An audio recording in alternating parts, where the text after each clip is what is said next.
बिस्मिल्लाहिर्रहमानिर्रहीम।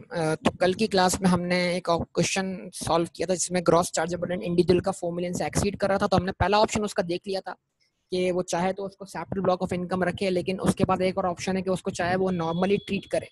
जब वो नॉर्मली ट्रीट करेगा तो वो उसके अगेंस्ट यानी नॉर्मल रेट अप्लाई करके उसको टैक्स करेगा, तो उसके अगेंस्ट वो एक्सपेंसेस माइनस कर सकता है। तो वो एक्सपेंसेस कौन कौन से हैं हमने यहाँ पे बात की थी। वो एक्सपेंसेस हम माइनस करते हैं जो अंडर सेक्शन 15A में फॉल करते हैं, और 15A वो हमें अलाउ करता है।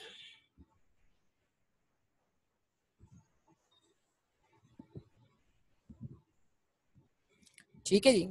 अच्छा, ये सेक्शन 15A के तहत हम सबसे पहले तो बगैर बोले एक चीज माइनस कर लेंगे। वो क्या होगा? 1/5 ऑफ चार्जेबल रेंट।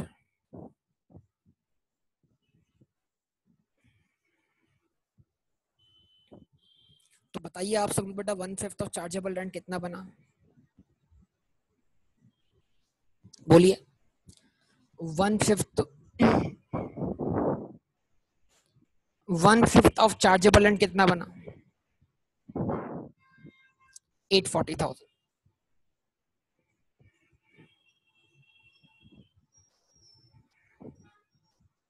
ओके जी। उसके बाद हमने कहा था कलेक्शन चार्जेस।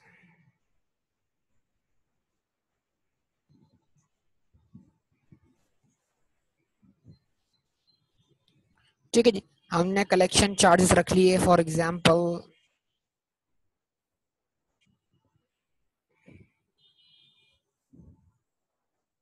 4,20,000 रुपए।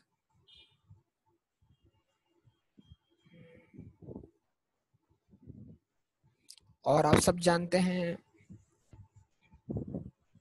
इस केस में जो अदर एक्सपेंसेस होंगे वो चार्जेबल रेंट के 6% से ज्यादा नहीं होनी चाहिए। 6% of chargeable rent.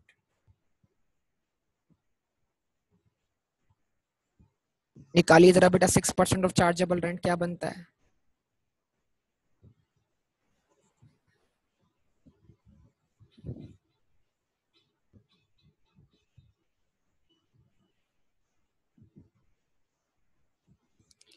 Chargeable rent का 6% बता दीजिए बेटा, कितना बनता है?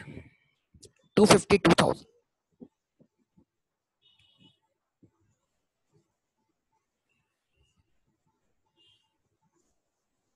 तो इस केस में जो लोअर होगा, लोअर ऑफ अबव, कितना बेटा? 252,000। उसको हम क्या कर लेंगे? एक्सपेंस मान लेंगे। सम कितना हो जाएगा हमारा बेटा?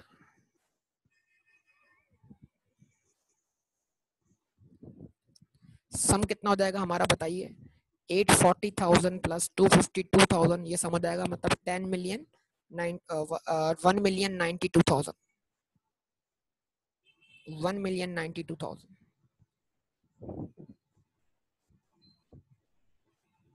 ऐसा ही है।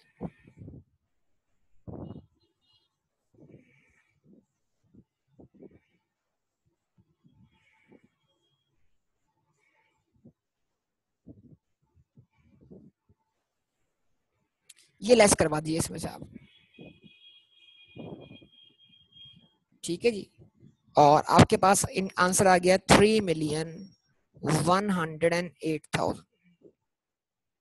इसमें आप ऐड कर दें क्या? Income from other sources.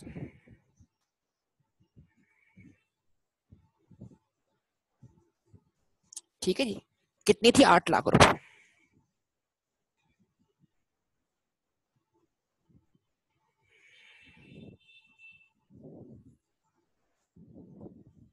सही है जी। ये आ जाएगी आपकी टोटल टैक्सेबल इनकम। अब इस पूरी टोटल टैक्सेबल इनकम को एक ही रेट से टैक्स कर दीजिए, जो कि आपका नॉन सैलरीड केस है, क्योंकि कोई सैलरी तो मौजूद नहीं है यहाँ पर।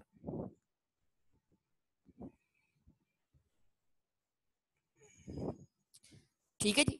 तो ये आंसर आपके पास क्या आएगा? 3,108,000 908,000।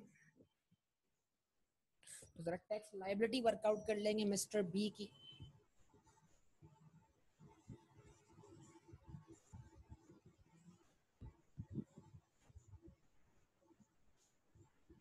नॉन सैलरीड केस,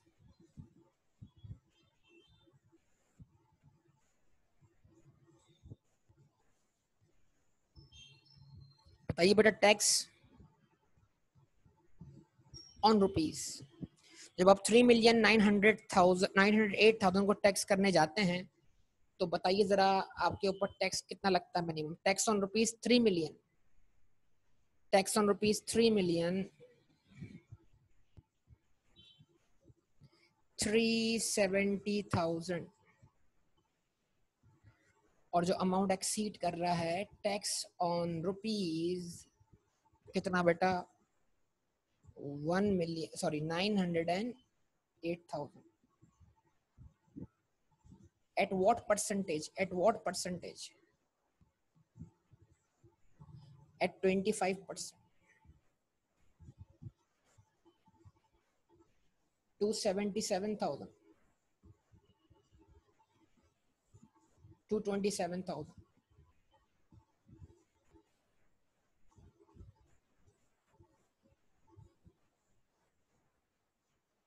ठीक है जी, ये आपका आंसर आ जाएगा। Total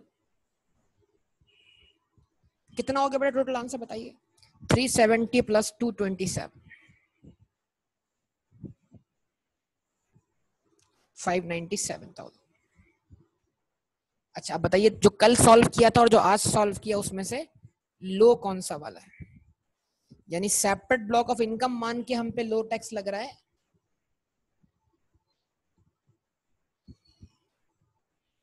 separate block of income मान के हम पे लो टैक्स लग रहा है।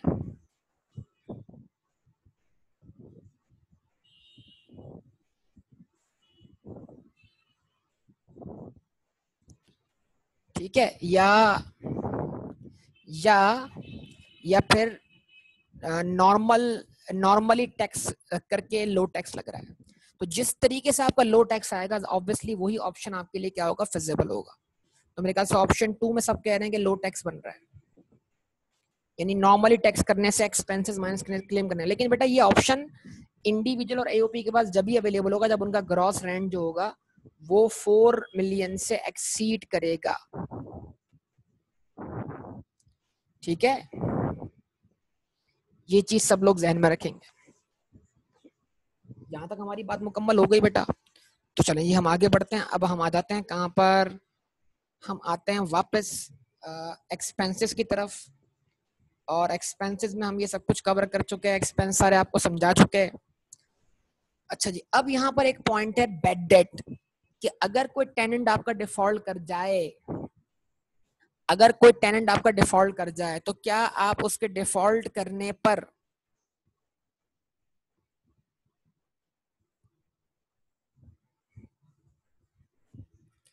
अगर कोई टेनेंट आपका डिफॉल्ट कर जाए तो क्या आप उसके डिफॉल्ट करने पर आप उसके बैड डेट को, रेंट के बैड डेट को आप क्या कर सकते हैं?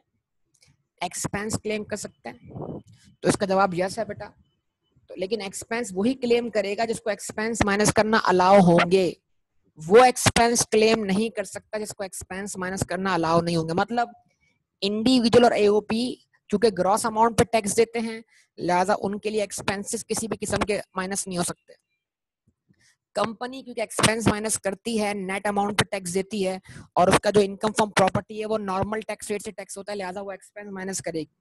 हाँ, अगर इंडिविजुअल और एओपी अपना ऑप्शन एक्सरसाइज कर रहे हैं, और वो एक्सरसाइज कब कर सकते हैं? जब उनका ग्रॉस रेंट 4 मिलियन से एक्सीड करता हो, जब वो एक्सपेंसेस को माइनस करेंगे तब फिर उस केस में उनको बैड डेट अलाउ कर दिया जाएगा। लेकिन बैड डेट अलाउ करने के लिए कुछ और शराइत है। सही है बेटा, स्टार्ट करें, रिस्पॉन्स मिलेगा आप सबकी तरफ से। तो बैड डेट के एक्सपेंस को क्लेम करने के लिए और टर्म्स एंड कंडीशन है, और शराइत और जवाबित क्या होंगे? लागू होंगे। सही है बेटा। Unpaid rent considered as irrecoverable, जो रेंट रिकवर नहीं हुआ उसको इररिकवरेबल या बैड डेट आप कब मानेंगे? जब आप ये कंडीशन पूरी कर दें, number 1 tenancy was bonafide. Bonafide मतलब in good faith. In good faith, in good faith बोलने का क्या मतलब है भाई? इन गुड फेथ बोलने का मतलब है कि जो बंदा था जिस वक्त आपने उसको प्रॉपर्टी दी थी वो नेक आदमी था, टोपी वोपी सर पे लगी हुई थी, हाथ में तस्बीह भी थी उसके, मतलब आपके ख्वाबो ख्याल में भी नहीं था कि यार ये टेनेंट जो होगा ये हमारे रेंट में डिफॉल्ट करेगा। ठीक है, जैसा विदाद आपको रमजानों में नजर आता है, समझ लें वैसा ही था। तो रमजान के महीने में विदाद जिस तरह दिखता है समझे वैसा ही था। क्या क्या ख्याल है बेटा? सही ख्याल है? तो tenancy was bona fide, was in good faith. ठीक है, तो आपके ख्वाबो ख्याल में भी नहीं था कि भाई ये डिफॉल्ट कर जाएगा। अच्छा जी, उसके बाद the defaulting tenant has vacated the property और steps have been taken to compel him to vacate the property. Number 1, जिसने आपके रेंट को डिफॉल्ट किया है, ऐसा नहीं कि वो आपसे वक्त मांग रहा हो और आपने उसको वक्त दे दिया हो, नहीं, आपने उसको वक्त नहीं दिया, आपने प्रॉपर्टी उससे खाली करवा ली है और बोला प्रॉपर्टी से खाली निकलो बेटा, प्रॉपर्टी खाली करो। इसका मतलब प्रॉपर्टी, अगर उसने रेंट में डिफॉल्ट किया है तो इस बात को जवाब बनाकर आपने उससे प्रॉपर्टी खाली करवा ली। अगर आपने प्रॉपर्टी खाली नहीं करवाई और वो रेंट आपको नहीं दे रहा तो फिर आप ये खुद एक्सपेक्ट कर रहे हैं कि आपको रेंट कुछ दिनों में मिल जाएगा। जैसे मिसाल के तौर पर कोरोना वायरस के दिनों के अंदर एक प्रॉपर्टी, बहुत सारी प्रॉपर्टीज रेंट पे गई हुई हैं, तो बहुत सारे टेनेंट्स जो हैं वो अपने लैंडलॉर्ड को रेंट पे नहीं कर पा रहे हैं। तो कुछ तो माशाल्लाह बड़े अच्छे लोग हैं, नेक लोग हैं, उन्होंने माफ कर दिया।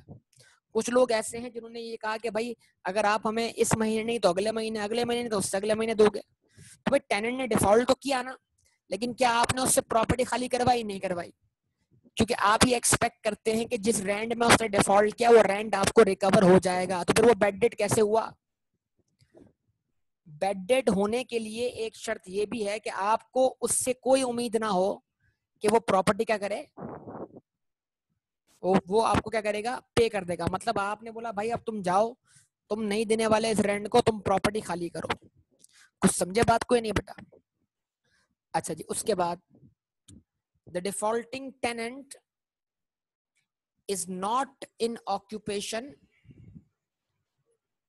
Of any other property of a company. Company का मतलब क्या? लैंडलॉर्ड, क्योंकि आप जाहिर सी बात है ये एक्सपेंस कंपनी क्लेम करेगी। लेकिन जब, हाँ, जब इंडिविजुअल एक्सपेंस क्लेम करने का ऑप्शन आएगा उनके पास, तो वो भी क्लेम कर सकते हैं। तो लफ्ज कंपनी इस्तेमाल हुआ है बतौर लैंडलॉर्ड, ठीक है ना, क्योंकि आमतौर पर एक्सपेंसेस कंपनी क्लेम करेगी बतौर लैंडलॉर्ड। हाँ भाई, तो हाजी साहब से आपने प्रॉपर्टी ए तो खाली करवा ली डिफॉल्ट करने की बेस पर, लेकिन वो प्रॉपर्टी बी पे तो बैठे हुए हैं आपकी, वो भी आपकी प्रॉपर्टी है, वहां का रेंट टाइम पे देते हैं। तो प्रॉपर्टी बी का रेंट वो टाइम पे देते हैं, प्रॉपर्टी ए का रेंट वो टाइम पे नहीं देते, तो प्रॉपर्टी बी पे तो बैठे हुए ना। तो आप प्रॉपर्टी बी के बहाने भी तो अपना ये रेंट रिकवर कर लोगे ना। आप हाजी साहब को बोलोगे हाजी साहब अगर आपने रेंट नहीं दिया मुझे प्रॉपर्टी ए का, तो फिर तो आपको प्रॉपर्टी बी से भी हाथ धोना पड़ जाएगा। लॉजिकली सोचो। और हाजी साहब किसी भी तरीके से जो है वो आपकी प्रॉपर्टी जो है वो खाली करने के लिए तैयार नहीं होंगे, प्रॉपर्टी भी वो उनके लिए बड़ी जरूरी है। तो इसका मतलब ये है कि अगर आपका डिफॉल्टिंग टेनेंट किसी और प्रॉपर्टी पे ऑक्यूपाइड है, तो फिर इसका मतलब वो प्रॉपर्टी उसकी जरूरत है, उसको वो खाली करने के लिए तैयार नहीं है, तो फिर आप उस प्रॉपर्टी के बहाने भी अपना इररिकवरेबल रेंट रिकवर कर सकते हैं। तो इसका मतलब ये हुआ कि वो टेनेंट आपकी ये प्रॉपर्टी खाली करने के बाद किसी और प्रॉपर्टी पे काबिज ना हो भाई। नंबर 4 क्या है? Legal proceedings has been initiated to recover unpaid rent or there are reasonable ground to believe that legal proceeding would be useless। आपने प्रॉपर्टी, जब आपने रेंट पे प्रॉपर्टी दी तो वो इंतहाई नेक आदमी था, उसने डिफॉल्ट किया, आपने प्रॉपर्टी खाली करवा दी। उसके बाद इसके पास कोई और प्रॉपर्टी थी आपकी, वो भी आपने खाली करवा ली। फिर अब आपने उसके खिलाफ कानूनी कार्रवाई शुरू कर दी। मतलब आपने पुलिस को इन्फॉर्म किया, आप कोर्ट गए और कोर्ट के जरिए आपने अपने पैसे की रिकवरी लेना शुरू की। लेकिन अगर आप लीगल प्रोसीडिंग शुरू नहीं कर रहे तो इसका मतलब क्या हुआ? शायद आपके लिए लीगल प्रोसीडिंग करना अब यूजलेस हो, इसलिए कि बेटा वो अपने आप को पहले ही इंसॉल्वेंट डिक्लेयर करवा चुका। तो पर अगर एक बंदा अपने आप को पहले ही इंसॉल्वेंट डिक्लेयर करवा चुका है तो फिर लीगल प्रोसीडिंग आपके लिए यूजलेस हो जाएगी। क्यों? क्योंकि अब आप कोर्ट जाकर भी अपना इररिकवरेबल रेंट रिकवर नहीं कर सकते। यस और नो बता दो यार, रिस्पॉन्स दे दिया करो साथ साथ, ताकि लगे हाँ भाई बात पहुंच रही है, बात जा रही है। ठीक है, अच्छा जी। उसके बाद 5वां पॉइंट क्या है? Unpaid rent was previously chargeable tax. मतलब जिस रेंट को बतौर आप एक्सपेंस क्लेम करना चाहते हो, उस रेंट को प्रीवियसली आपने अपनी इनकम फ्रॉम प्रॉपर्टी में शामिल किया। ये बड़ी लॉजिकल बात है, कोई भी इलॉजिकल बात नहीं है। यानी आपने उसको प्रीवियसली अपनी इनकम माना हो, इनकम माने बगैर आप उसको एक्सपेंस के तौर पे क्लेम नहीं कर सकते। समझे आप मेरी बात या नहीं? बड़ी आसान सी लॉजिक है इसके बदले। ये बताइए, जब आप गुड्स बेचते हैं तो डेटर को जब गुड्स बेचते हैं तो क्या एंट्री बनती है? Debtor debit sales credit. Yes और नो बताइए, जल्दी बताइए। तो एक तरफ डेटर डेबिट किया, रिसीवेबल क्रिएट किया, एक तरफ सेल्स क्रेडिट की, रेवेन्यू बना दिया। रेवेन्यू बनाने का मतलब क्या? इनकम मानना। इनकम माना कि नहीं माना? तो जितना अमाउंट डेटर में शामिल है एग्जैक्टली उतना अमाउंट आपकी सेल्स, आपकी इनकम में शामिल है। यस और नो?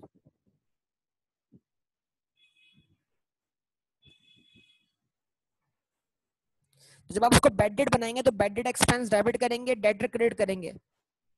तो इसका मतलब जो बैड डेट एक्सपेंस डेबिट होगा वो आपकी सेल जो रेवेन्यू है उसमें मौजूद एलिमेंट को रिड्यूस करेगा ना। मतलब जिस चीज को आपने इनकम माना, बाद में ही उसको रिवर्स करके आप क्या मान रहे हैं? एक्सपेंस मान रहे हैं। यस और नो बताइए। यानी क्या आप डेटर को डेबिट किए बगैर और सेल को क्रेडिट किए बगैर बैड डेट रिकॉर्ड कर सकते हैं बेटा? तो इसका मतलब जब आपने डेटर डेबिट और सेल क्रेडिट उसको इनकम नहीं माना, तो फिर आप बैड डेट कैसे क्लेम कर सकते हैं? मतलब इसका मतलब ये हुआ कि उस ग्रॉस, यानी जिस अमाउंट को आप बैड डेट के तौर पर क्लेम करेंगे, पहले वो आपके ग्रॉस चार्जेबल रेंट का पार्ट होना चाहिए, उसमें मौजूद होना चाहिए बतौर इनकम, अक्रूवल बेसिस पर, राइट टू रिसीव एस्टैब्लिश होने की बेसिस पर। फिर नीचे आप क्लेम कर लें कि भाई आपका एक्सपेंस है। तो unpaid rent previously chargeable to tax, मतलब प्रीवियसली वो आपकी इनकम का पार्ट बना हो। चार्जेबल टैक्स मतलब एनी अमाउंट, चार्जेबल टैक्स मतलब क्या? इनकम है। तो जो अमाउंट चार्जेबल टैक्स है वो बाय डेफिनेशन क्या? इनकम है। मतलब जो अनपेड रेंट है जिसको आप बैड डेट के तौर पे क्लेम करना चाहते हैं, वो आपकी चार्जेबल टू टैक्स यानी आपकी इनकम का पार्ट रहा हो। तवज्जो, बहुत तवज्जो। क्या 5वां पॉइंट सबको क्लियर हो चुका है बेटा? रिस्पॉन्स दे दो जल्दी से, तो मैं आगे बढ़ूं।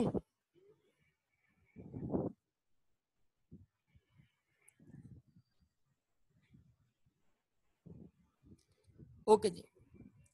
उसके बाद ये बताओ, बैड डेट क्लेम करने के बाद जब उसकी क्या हो जाती है? रिकवरी हो जाती है। उसको रिकवरी को क्या करते हो? अब इनकम मानते हो कि नहीं मानते हो? जब बैड डेट होने के बाद अगर बैड डेट रिकवरी हो जाती है तो आप उसको इनकम मानते हो कि नहीं मानते हो?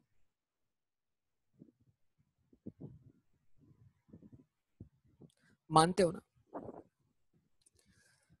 तो इसका मतलब क्या? अगर अगर एक्सपेंस क्लेम करने के बाद, अगर एक्सपेंस क्लेम करने के बाद सब्सिक्वेंटली हाजी साहब को फिर ख्याल आ गया, ईमान जाग गया हाजी साहब का, और वो अगर आपको आपका रेंट पे कर देते तो आपकी बैड डेट रिकवरी हो गई। तो अगर आप बैड डेट को एक्सपेंस क्लेम कर चुके हो तो फिर आप उसकी रिकवरी को भी इनकम मानोगे। लेकिन अगर आपको बैड डेट को एक्सपेंस क्लेम करने नहीं दिया गया था तो अब रिकवरी भी इनकम नहीं मानी जाएगी। तो लिखा हुआ क्या? If the unpaid rent allowed as as what? अगर अनपेड रेंट को आप टैक्स एक्सपेंस मान चुके हैं तब आप ऐसा करें, अगर नहीं माना तो ऐसा नहीं करें। बिल्कुल रमजान वापस आ गए बेटा। If the unpaid rent allowed tax expense is subsequently recovered, then the same shall be taxable. तो फिर उसको आप इनकम मान लें, उसकी रिकवरी को आप इनकम मान लें। यस और नो बेटा, रिस्पॉन्स चाहिए।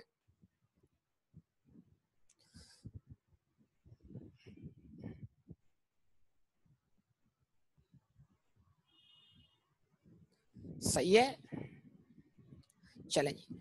आगे बढ़ते हैं। 7.2 कंटेंट क्या है इसको सुनने जरा। ये बताइए रेंट की जो चार्जेबिलिटी है वो अक्रूवल बेसिस पर है या रिसिट बेसिस पर है?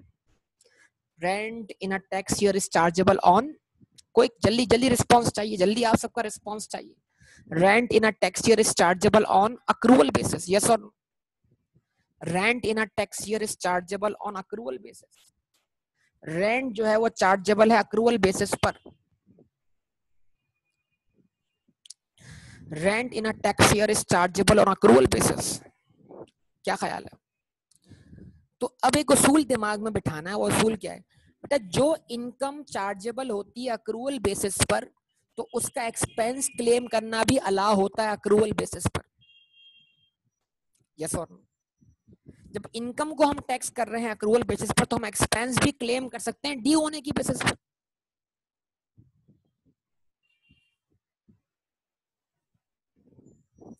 सही है? जवाब दो, क्या ख्याल है बताओ।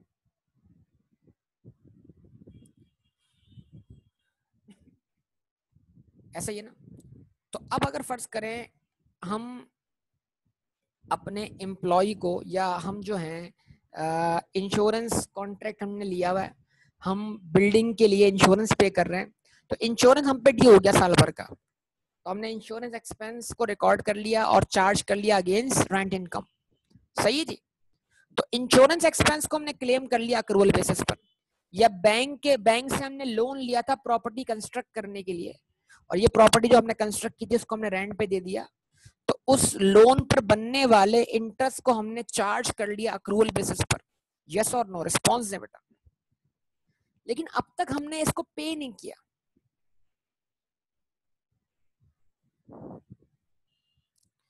यहां तक बात समझ में आई?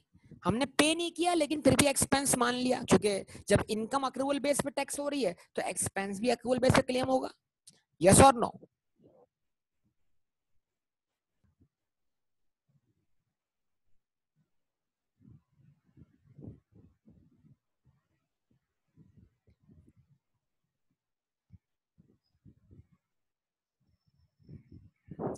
ठीक है भाई, रिस्पॉन्स कर दो यार जल्दी से। अच्छा, अब एक प्रॉब्लम है, देखो कि आपने एक एक्सपेंस को क्लेम कर लिया अक्रूवल बेसिस पर, वो तो एक्सपेंस बन के उसने आपकी इनकम को रिड्यूस कर दिया। आगे आपने कहीं जाके मुस्तकबिल में उस एक्सपेंस को पे ही नहीं किया, आप डिफॉल्ट कर गए, आपने आप पेमेंट साइड पे डिफॉल्ट कर गए, तो मतलब आपको डबल फायदा हो गया ना। डबल फायदा क्या हुआ? एक तरफ तो क्या हुआ, एक तरफ तो आपने एक्सपेंस क्लेम कर लिया अक्रूवल बेसिस पर, और दूसरी तरफ क्या हुआ? दूसरी तरफ आपने जेब से 1 रुपया खर्च नहीं किया। डबल फायदा हुआ कि नहीं हुआ? जवाब तो दो यार।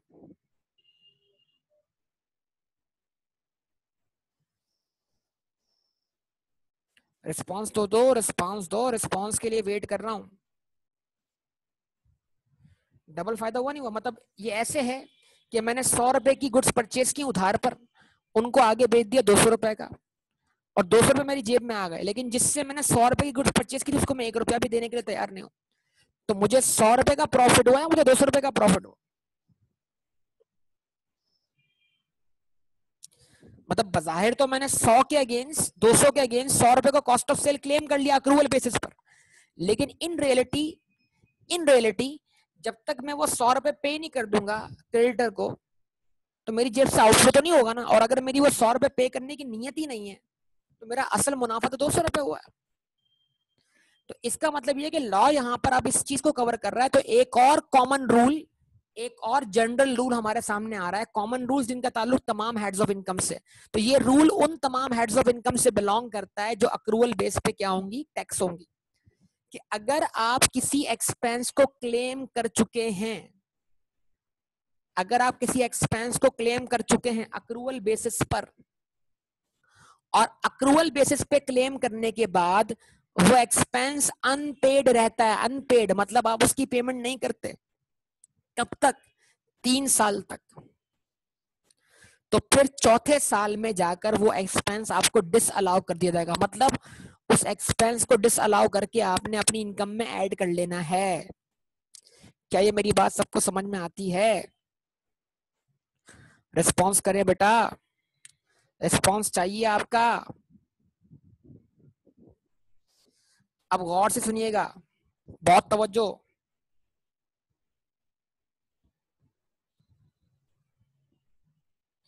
Any unpaid expenditure allowed as what? Tax expense is required to be paid within a period of 3 years.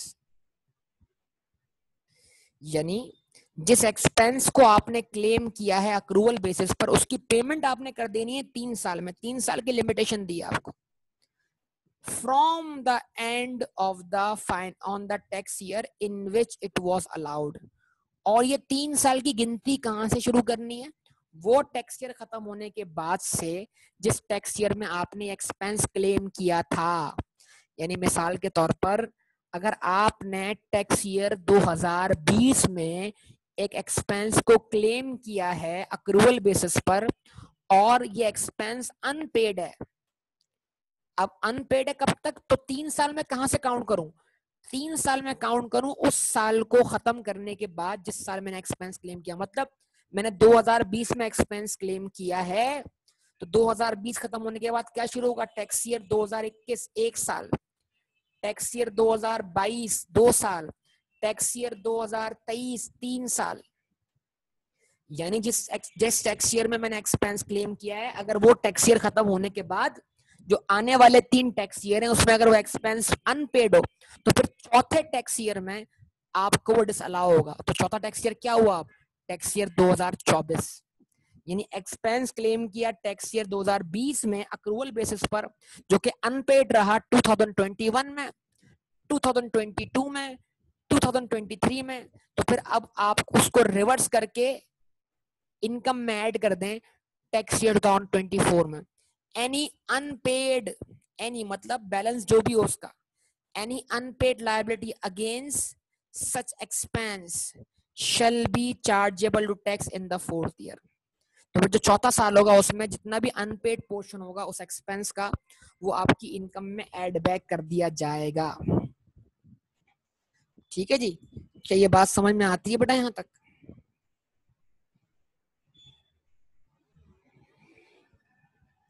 Response चाहिए इस बात पर। आखिरी बात मुश्किल बात है, टेक्निकल बात है।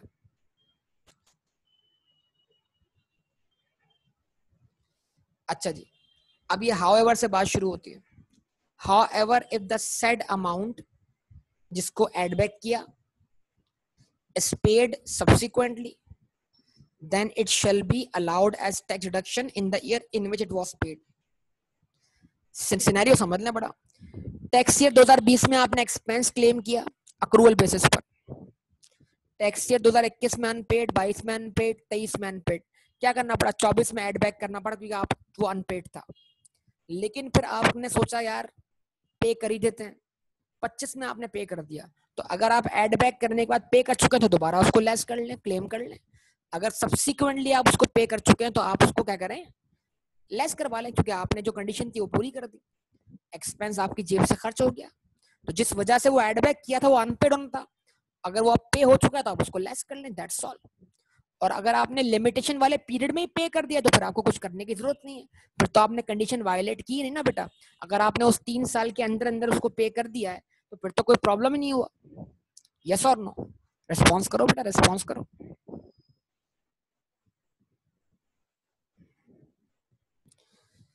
ठीक है।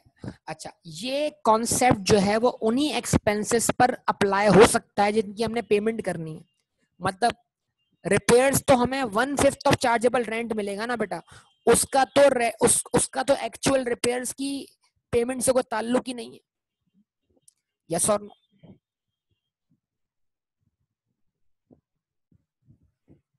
जवाब दो। तो उसके लिए इसको कंसीडर नहीं कर सकते। अच्छा, जो अदर एक्सपेंसेस हैं जिनके ऊपर ज्यादा मतलब कितने लिमिट है? 6% ऑफ चार्जेबल रेंट। तो जितना पोर्शन 6% से अबव अनपेड है तो भले वो अनपेड हो, उसमें कोई फर्क नहीं पड़ता। अगर 6% के अंदर अंदर रहते हुए अनपेड होगा, 6% में रहते हुए 6% के अंदर रहते रहते वो अनपेड होगा, तो फिर हम क्या करेंगे? उसको डिसअलाउ करेंगे। ठीक है जी। तो ये आपके सामने सारी गुफ्तगू यहाँ पर होती है बेटा। This concept is not applicable for those expenditure which are not allowed against income from property such as actual repairs on building, other expenditure including collection charges in excess of 6%. ठीक है, मिसाल के तौर पर कंपनी का gross chargeable rent 1 million है, 1 million का आप 6% निकालें कितना बनता है, 60,000 बनता है। तो अदर एक्सपेंसेस ज्यादा में ज्यादा 60,000 तक आपको अलाउ होंगे। तो इसका मतलब क्या है, कम से कम 60,000 तक पेमेंट हो जानी चाहिए। फर्ज करें अगर अदर एक्सपेंसेस लाख रुपए के थे, तो आपने तो वैसे भी लाख में से क्या क्लेम किया, 60,000 ही क्लेम किया ना, 40,000 तो आप क्लेम नहीं कर पाए। तो अब अगर जो 60 से अबव वाले 40,000 है वो क्या है, अनपेड है, तो कोई इससे फर्क नहीं पड़ता। लेकिन जितना आपने एक्सपेंस क्लेम किया है उतना उसको पेड होना चाहिए। ठीक है, तो ये यहाँ पर इन छोटी छोटी बातों को ध्यान रखो। सामा बेटा ये बात दोबारा आगे बिजनेस वाले लेक्चर में भी रिपीट होगी, तो इसका सही यूज जो होगा ना, सही मायनों में वो इनकम फ्रॉम बिजनेस में भी होगा। तो मैं वहां पर इन डिटेल दोबारा आपको समझा दूंगा, क्योंकि अभी बहुत तफसीली बात की है मैंने इसके ऊपर, तो अब दोबारा इतनी लंबी बात करने की फिलवक हिम्मत नहीं हो रही। तो क्योंकि ये दोबारा आगे आएगा तो मैं उस बात पे एक्सप्लेन कर दूंगा, या फिर आप इसको रिकॉर्डिंग में दोबारा सुन लीजिएगा। ठीक है बेटा।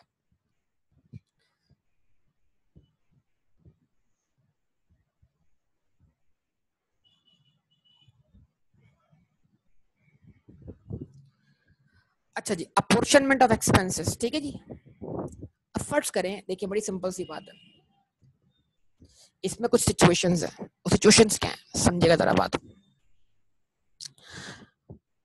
आपने लोन लिया बैंक से, 50% लोन आपने इस्तेमाल किया इनकम फ्रॉम बिजनेस जनरेट करने के लिए। भाई रिस्पॉन्स दें प्लीज, रिस्पॉन्स दें। और 50% आपने लोन इस्तेमाल किया प्रॉपर्टी कंस्ट्रक्ट करने के लिए, ताकि आप उससे इनकम फ्रॉम प्रॉपर्टी जनरेट कर सकें, रेंट कमा सकें। आप कंपनी है, कंपनी के हिसाब से सोचिएगा तो बात समझ में आ जाएगी। ठीक है, यस और नो बताइए बेटा, यस और नो बताइए, रिस्पॉन्स दीजिए। फर्ज करें आपने लोन लिया था 5 मिलियन का, उस पे इंटरेस्ट बनता था 10%, 5 लाख रुपए। तो ये 5 लाख रुपए आपका एक्सपेंस है, लेकिन क्योंकि ये लोन आपने आधा इस्तेमाल किया इनकम फ्रॉम बिजनेस जनरेट करने के लिए और आधा इस्तेमाल किया इनकम फ्रॉम प्रॉपर्टी जनरेट करने के लिए, तो अब दो बातें हो गई। तो इसका इंटरेस्ट भी आधा आधा होगा, मतलब आधा इंटरेस्ट आप क्लेम करेंगे इनकम फ्रॉम बिजनेस के अगेंस्ट बतौर एक्सपेंस, और आधा इंटरेस्ट आप क्लेम करेंगे इनकम फ्रॉम प्रॉपर्टी के अगेंस्ट बतौर एक्सपेंस, अगर आपको एक्सपेंस माइनस करना अलाउ है। लेकिन अगर आपको इंडिविजुअल एओपी है तो फिर जाहिर सी बात है आप इसको एक्सपेंस के तौर पे क्लेम नहीं कर पाएंगे। मतलब फिर 50% अमाउंट आपको अलाउ होगा बतौर एक्सपेंस, और 50% क्योंकि किसी ऐसी इनकम से बिलोंग करता है जिसके अगेंस्ट एक्सपेंस माइनस करना अलाउ नहीं है, तो लिहाजा फिर आप उसको बतौर एक्सपेंस क्लेम नहीं कर पाएंगे। यस और नो जवाब दीजिए बेटा, मुझे जवाब दीजिए। ठीक है जी, एक तो ये बात हो गई। दूसरी बात, एक प्रॉपर्टी है जो जुलाई 1 से लेकर जुलाई 1 से लेकर दिसंबर तक, एक प्रॉपर्टी है बेटा जो जुलाई से लेकर दिसंबर तक आपके बिजनेस यूज में थी या पर्सनल यूज में थी, जवाब दें बेटा। एक प्रॉपर्टी थी जुलाई से लेकर दिसंबर तक आपके बिजनेस यूज में थी, ठीक है, और जनवरी से लेकर जून तक अब वो आपने रेंटल टू अदर्स कर दी, यानी साल का आधा हिस्सा वो अवेलेबल फॉर रेंट नहीं थी, और जो रिमेनिंग 6 मंथ्स था, आधा हिस्सा, आखिरी आधा हिस्सा, उसमें वो अवेलेबल फॉर रेंट हो गए। तो अब इस प्रॉपर्टी के ऊपर जितने भी एक्सपेंस हुए होंगे, तो जो प्रॉपर्टी से रिलेटेड आधे एक्सपेंस होंगे, चाहे प्रॉपर्टी टैक्स हो, तो प्रॉपर्टी टैक्स आधा क्लेम होगा अगेंस्ट इनकम फ्रॉम बिजनेस, क्योंकि वो प्रॉपर्टी आपके बिजनेस यूज में थी, और आधा प्रॉपर्टी टैक्स आपकी इनकम फ्रॉम प्रॉपर्टी से लेस होगा, क्योंकि अब आधा साल जो है वो आपने उसको रेंटल टू अदर्स कर दिया है। ये एग्जांपल समझ में आ रही है बेटा आप लोगों को? रिस्पांस दे दो तो बात लगती रहेगी ना बेटा। इस तरह इंश्योरेंस कर लें तो तमाम बातें आपके सामने यहाँ पर आ जाएंगी इस चीज की, ठीक है। लेकिन वो 1/5 और चार्जेबल रेंट पर आपको कोई अपॉर्चुनिमेंट करने की जरूरत नहीं है, मतलब 1/5 तो वैसे भी रेंट का ही निकलेगा ना। अब वो रेंट 6 महीने होगा तो 6 महीने के हिसाब से निकल जाएगा, रेंट साल का होगा तो साल के हिसाब से निकल जाएगा। तो 1/5 ऑफ चार्जेबल रेंट पर अपॉर्चुनिमेंट करने की आपको जरूरत नहीं होती। ये चीज हमेशा आप जहन में रखिएगा लाजमी, ठीक है जी। अच्छा जी, एक और केस, एक प्रॉपर्टी जुलाई से लेके जून तक रेंट के लिए अवेलेबल थी, मतलब वो रेंटल टू अदर्स अवेलेबल थी, लेकिन आपको टेनेंट नहीं मिल पाया। मतलब जुलाई, अगस्त और सितंबर 3 महीने प्रॉपर्टी खाली रही, आपको टेनेंट कब लगा? अक्टूबर से। तो रेंट आपने कलेक्ट किया है 9 मंथ्स का, तो क्या अब आप एक्सपेंसेस भी 9 मंथ्स के क्लेम करेंगे या पूरे साल के क्लेम करेंगे? क्या आप प्रॉपर्टी टैक्स को मल्टीप्लाई बाय 9 डिवाइड बाय 12 करेंगे, या प्रॉपर्टी टैक्स को आप 9 मंथ की रेंट इनकम से पूरे 12 महीने का क्लेम कर लेंगे? तो इस केस में जवाब ये है कि अगर प्रॉपर्टी पूरे साल के लिए अवेलेबल थी, क्योंकि आपको टेनेंट मिल नहीं सका ना, तो प्रॉपर्टी तो अवेलेबल फॉर रेंट थी ना, तो अब आप क्या करें, इस केस में कोई अपॉर्चुनिमेंट ना करें और आप पूरे साल का ही क्या करें, एक्सपेंस क्लेम करें। ये चीज ध्यान में रखिएगा सब। यहाँ तक बात समझ में आती है बेटा सब लोग? तो ये मैंने आपके सामने सारी एग्जाम्पल दे दी जो बातें यहाँ पे लिखी हुई है। अब वो बातें क्या लिखी हुई है यहाँ पर जरा आप पढ़ लीजिएगा, कि ऐसे एक्सपेंसेस जो कॉमन एक्सपेंसेस हैं। कॉमन एक्सपेंसेस वो एक्सपेंस होते हैं जिनका ताल्लुक एक वक्त में एक से ज्यादा इनकम जनरेट करने के काम आते हैं, या किसी और यूज में वो एक्सपेंस इनकर होता है, चाहे वो आपका पर्सनल यूज का ना हो। Shall be apportioned if the building or land is not available for rent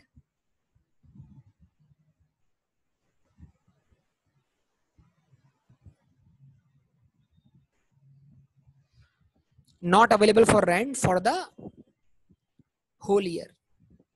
अगर बिल्डिंग पूरा साल रेंट पे अवेलेबल नहीं थी, such as land or building is in company's use, land और बिल्डिंग जो थी वो कंपनी के यूज में थी for a part of the year, तो पार्ट ऑफ द ईयर वो बिल्डिंग जो थी उनके लिए प्रॉपर्टी प्लांट इक्विपमेंट थी, जाहिर सी बात है वो इनकम फ्रॉम बिजनेस के लिए इस्तेमाल हो रही थी, और पार्ट ऑफ द ईयर वो रेंटल टू अदर्स हो गई, यानी अकाउंटिंग पॉइंट ऑफ व्यू से वो इन्वेस्टमेंट प्रॉपर्टी बन गई। यस और नो जरा सोचिएगा। तो उस प्रॉपर्टी से जो रिलेटेड एक्सपेंसेस होंगे वो उतने ही वक्त के एक्सपेंस के तौर पर लेस किए जाएंगे जितना वक्त वो प्रॉपर्टी जो थी वो अवेलेबल फॉर यूज थी। मतलब अगर एक बिल्डिंग कंपनी के यूज में थी 4 महीने और फिर बाद में 8 महीने वो रेंटल टू अदर हो गई, तो इनकम फ्रॉम प्रॉपर्टी से आप 8 महीने के एक्सपेंसेस क्लेम कर सकते हैं, पूरे साल के क्लेम नहीं कर सकते। बाकाया 4 महीने के एक्सपेंसेस अगर आप बिजनेस इनकम से लेस करेंगे, क्योंकि बाकी वो प्रॉपर्टी 4 महीने इनकम फ्रॉम बिजनेस जनरेट करने के लिए क्या हुई है, इस्तेमाल हुई। ठीक है जी। उसके बाद partly rented out and part is used for other purpose. मतलब वही, आपके पास एक बड़ी सी शॉप है, शुरू में आपने बड़ी लेवल पे शॉप लॉन्च की, लेकिन आपका कारोबार खुदा ना खास्ता इतना नहीं चल सका, तो फिर आपने शॉप को आधा किया, पार्टीशन बनाया, आधी शॉप रेंट पे दे दी और आधे पे बिजनेस कर रहे हैं। तो बिल्डिंग तो वो पूरी है, लेकिन आधा हिस्सा उसका रेंट पे गया हुआ, क्या करें? तो आधे एक्सपेंसेस आप क्लेम करें जो आपकी इनकम फ्रॉम बिजनेस है उससे, और आधे एक्सपेंस क्लेम करें आप किससे, अपनी इनकम फ्रॉम प्रॉपर्टी से, अगर एक्सपेंस माइनस करना अलावा। इस तरह ये भी हो सकता है जनाब कि एक प्रॉपर्टी में आप आधा हिस्सा आपका घर है पर्सनल यूज में, आधा हिस्सा रेंटल टू अदर्स है। तो जो आधा हिस्सा रेंटल टू अदर्स है उसके एक्सपेंस आप क्लेम कर सकते हैं बतौर इंडिविजुअल जब आपका रेंट 4 मिलियन से एक्सीड करता हो ग्रॉस रेंट। ठीक है जी। और कंपनी का पर्सनल यूज नहीं हो सकता, कंपनी का यूज तो क्या होगा, बिजनेस यूज ही कहलाएगा, आप जानते हैं। तो पर्सनल यूज वाली जो भी एग्जांपल होंगी वो किस पे फिट होंगी, इंडिविजुअल पे फिट होंगी। उसके बाद expenditure is partly use for some other purposes, जो एग्जांपल मैंने इंटरेस्ट वाली दी, loan taken for property is partly use for purchase of shares of any other company. Loan लिया आपने प्रॉपर्टी बनाने के लिए, आधा लोन इस्तेमाल किया शेयर्स खरीदने के लिए और आधा लोन इस्तेमाल किया प्रॉपर्टी के लिए जिसको आपने बाद में रेंट पे दिया। तो इसका मतलब क्या है, उस लोन पे बनने वाला इंटरेस्ट का ताल्लुक जो है, आधा इंटरेस्ट का ताल्लुक किससे है, शेयर्स से, जिस पर आपको क्या होगा, कैपिटल गेन। तो मतलब क्या होगा, उसका आधे इंटरेस्ट का ताल्लुक किससे है, कैपिटल गेन से। तो अब सवाल है कि कैपिटल गेन के अगेंस्ट हम उस एक्सपेंस को क्लेम कर पाएंगे, तो ये हमारी आगे की बात हो जाएगी। और उसके बाद जो आधा इंटरेस्ट होगा वो किससे बिलोंग करेगा, इनकम फ्रॉम प्रॉपर्टी से। तो उसको आप इंटरेस्ट के तौर पे जब भी क्लेम कर सकते हैं जब